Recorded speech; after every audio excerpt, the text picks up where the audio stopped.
Sebelumnya dokter ini bermula dari adanya kesalahan dari pihak sekolah, Dok. Yang dimana pihak sekolah itu miskomunikasi antar guru melalui isu. Oke. Akhirnya karena gegabah dari pihak sekolah oknum-oknum tersebut, akhirnya menimbulkan korban fitnah sampai ada 2 anak yang dikorbankan. Berikut anak saya, ada 1 lagi korban anak yang sudah benar-benar disuruh mengundurkan diri. Oh iya? Dituduh tanpa barang bukti. Oke, dituduh apa? Yang anak saya dituduh mengkonsumsi narkoba. Yang kawannya dituduh pengedar narkoba.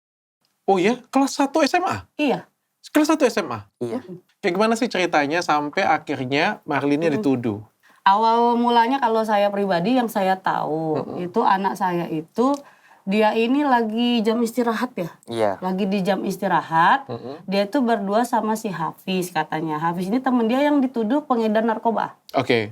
Ya, di jam istirahat itu selesai pulang ke kelas masing-masing ya, Nak. Iya. Nah, pas di kelas masing-masing, nggak taunya dicari dokter.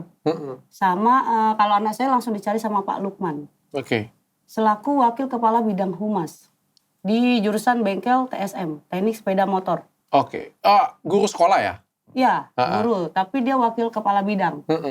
Nah, jadi anak saya dicari, terus masuklah ke ruangan Pak Lukman. Nah, pas di dalam ruangan Pak Lukman tersebut, informasi anak saya, boleh langsung dikonfirmasi aja sama anaknya, katanya dia duduk, langsung dipertanyakan, kamu pakai ya? Gitu.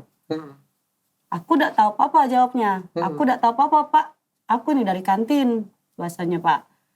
Jadi katanya, sudah kau ngaku baik. Bahasa Palembang ngaku aja. Kalau kamu tidak ngaku, ku tampar-tampar.